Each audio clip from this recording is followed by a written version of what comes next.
Bana, kama ndo kwanza unaitazama, hii ni Djong TV na usahau kusubscribe, kulike na comment kama ni mtu mpya kwenye hii channel. Trending story ni baada ya FIC kuondoka Tanzania. Imenilazimu kupiga simu kwa moja wa memba ambaye alikuwa amejiunganisha kwenye FIC na alikuwa na haya ya kusema. Bana, mambo vipi mzee? Fresh tu, mambo ni aje?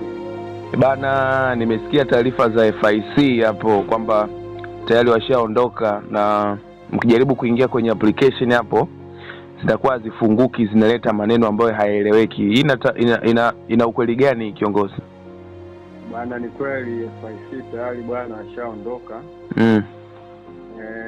Kwa sababu mimi nilikuwa mmoja wao. Nimekuwa mwanga katika hili. Umekuwa mwanga? Kwa hiyo jamaa ameshaondoka na wameondoka muda sasa, sema nahisi leo ndo wameondoka rasmi, kwa sababu wameingia moja kwa moja. Ukizungumzia leo ya tarehe 9 mwezi wa 3, mwezi wa 3, leo ndo wameondoka rasmi. Okay, lakini mlianza kuona dalili zozote labda wiki za hapa nyuma, au imetokea tu ghafla? Dalili zilikuwepo. Kwanza nahisi wiki mbili kabla leo tarehe 9 walianza kuleta mchezo ya kwamba bwana pesa zimeondoka, kwamba pesa hazitoki. Yoyote wakaja na sababu ya kwamba baada ya mkanganyiko wa LBL watu wakajawa na hofu kwamba sasa kama LBL imefungwa na imetembea basi hata FIC ni miongoni ndio inafuata. Kwa hiyo sasa watu kutokana na ile hofu wakamiminika kwanza kwenda kutoa nini? Kwenda kutoa pesa. Kwa hiyo wakaona wingi wa watu unamiminika zaidi kwenda kutoa pesa, si ndio hivyo?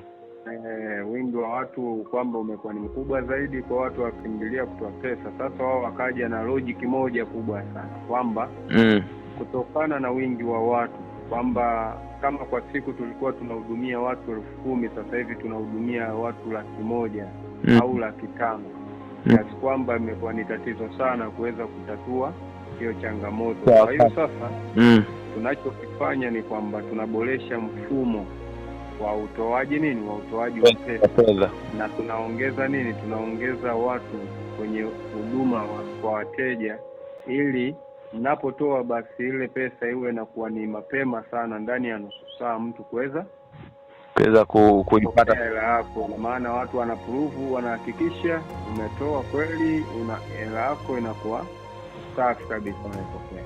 Kwa hiyo taarifa tulizoona, dalili tulizoona muda sana kama wiki mbili. Okay.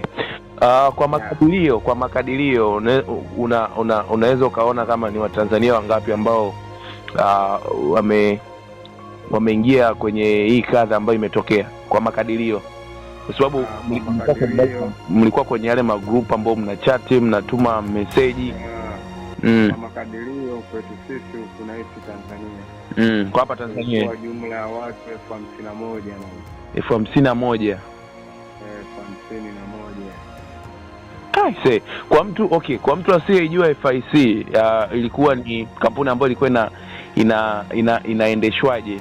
Yaani una beti kwa mtu hii FIC ilikuwa inaendeshwa kwa mjibu wa beti, maana kwamba ilikuwa inahusiana na swala la mpira. Okay. Uwekezaji katika swala la mpira, beti yenyewe. Kwenye kubeti kwamba kwa mfano Manchester na Arsenal for instance, kwamba wao wanampa labda Manchester ashinde, au ilikuwa inakuaje hapo? Okay. Tuchukulie kwa mfano kama wamempa labda Manchester anacheza na Southampton. Southampton anapewa kushinda goli 3-1, yaani ampige Manchester 3-1. Naona matokeo yakitoka vile sasa 3-1, sisi mkeka umechanika. Yakitoka vile kama ambavyo wao tabiri. jinsi walivyoweka pale matokeo yaani mkeka umechanika, lakini sasa tutashinda endapo matokeo yoyote yale yakitokea tofauti na 3-1. Ina maana tulikuwa tunacheza kinyume na nini, na kinyume ule ubashiri wa kampuni na ubashiri ambao wanakuwa wameuweka, kwamba matokeo yote yale yakitoka tofauti na uhalisia walouweka pale kwamba 3-1 sisi ni kwamba tumeshinda. Okay. Na kwa mlikuwa na viongozi ambao walikuwa hapa Tanzania, viongozi ambao walikuwa wanawaguide, fanyeni hivi, wala ambao walikuwa wanatoa notes au walikuwa wanatoa somo kwenye magroup, kwenye hizi groups zetu. Wao wenyewe wanazungumzaje? Of course wao, kwa mfano kwa Tanzania hapa. Yes. Kwa Tanzania sisi tulikuwa tusema hatuna viongozi, bali tulikuwa tuna viongozi tunawazungumzia kwa Tanzania ni mawakala. Mawakala. Ila sasa ambao walikuwa wanaweza kutoa wanaweza kutoa maelekezo au wanaweza kutoa darasa kuhusu uwekezaji huu, walikuwa ni watu ambao wako nje. Wako nje ya nchi. Nje ya nchi. Kwa hiyo sisi huku tulikuwa na mawakala. Okay, ambao baada ya hilo mawakala wenyewe wanasemaje, au ndo ni mawakala sasa hivi naamini baada ya kutokea hili kwanza mawakala wenyewe wamepigwa, wana pressure mno, yaani mawakala wamepigwa butwa mawakala. Kwa hiyo kwa mantiki na hisi tunavyozungumza kuna watu wengine watakuwa kwa hospitalini na wengine na hisi watakuwa wamekufa vya kutosha kama kuku wa kideli. Kama mazuri, lakini ni hatari sana. Sio poa, tunaelezea uhalisia ambao huko. Yaani kuna watu sasa hivi, kwa sababu watu kipindi wanaingia huko, watu walikopa hela wakaweka huko wakiamini. Unaona?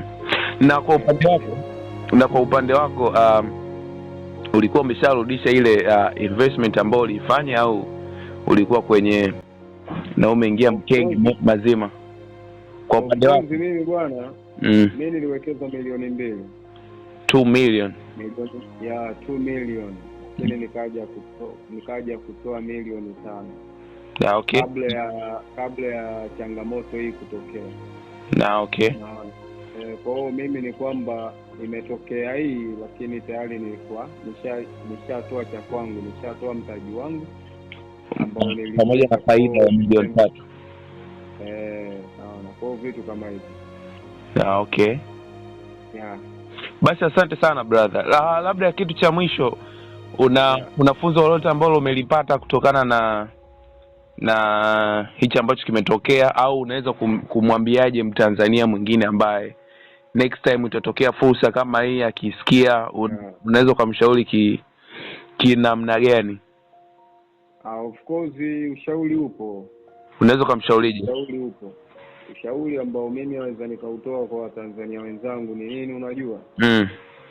Cha kwanza, tukae tukijua kwamba hii michezo inayozuka basi mwisho wake huwa ni kupotea na kuumiza watu wengi sana. Kwa hiyo kabla hujaingia lazima hakikisha kwamba ninaingia, lakini kuna yote mawili, aidha nitafanikiwa au nitafeli.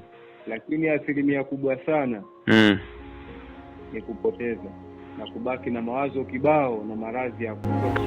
Hayo yalikuwa maelezo marefu na mapana kutoka kwa ex-member wa FIC, ambapo amezungumza mambo mengi sana. So big shout out to you ambayo ulikuwa nami mpaka saa hii, and I appreciate to subscribe, like na comment, and sometime na kushare. Ciao, till next time.